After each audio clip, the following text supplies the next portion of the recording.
যারা গানের সাথে আছেন তারাই অন্যায়ের বিরুদ্ধে গান লিখতে পারেন, যারা সাহিত্যের সাথে আছেন তারা কবিতা লিখতে পারেন।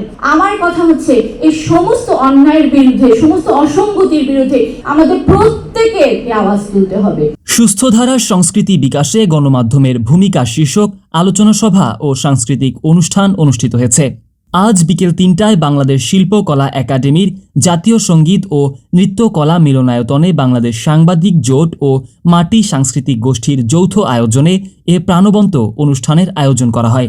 দৈনিক দেশের পত্রের সম্পাদক ও বাংলাদেশ সাংবাদিক জোটের সভাপতি রুফায়দা পন্নীর সভাপতিত্বে অনুষ্ঠানে প্রধান অতিথি হিসেবে উপস্থিত ছিলেন সাংস্কৃতিক ব্যক্তিত্ব হাসান মাহমুদ।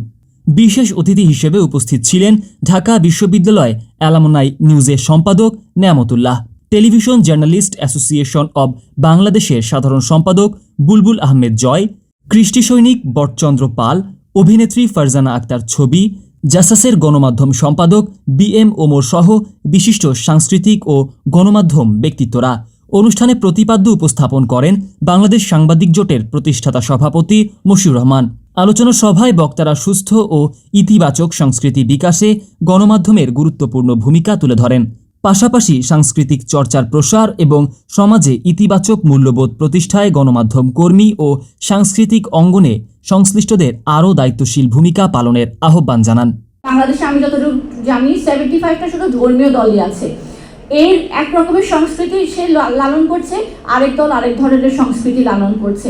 এটার কারণে তাদের মাঝে একটা কালচারাল একটা ক্ল্যাশ হচ্ছে, এবং সেই ক্ল্যাশ শুধু মুখের ভাষার মধ্যে থাকছে না, সীমাবদ্ধ থাকছে না, সেটা চলে যাচ্ছে হাতাহাতি পর্যায়ে, সেটা চলে যাচ্ছে খুনাখুনির পর্যায়ে।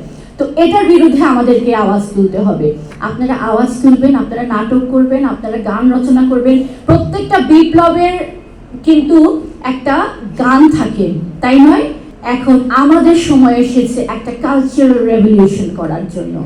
এই কালচারাল রেভলিউশন করবেন আপনারা, এবং এটার সাথে সম্পূর্ণরূপে আমাদের সহযোগিতা ইনশাআল্লাহ আপনারা পাবেন।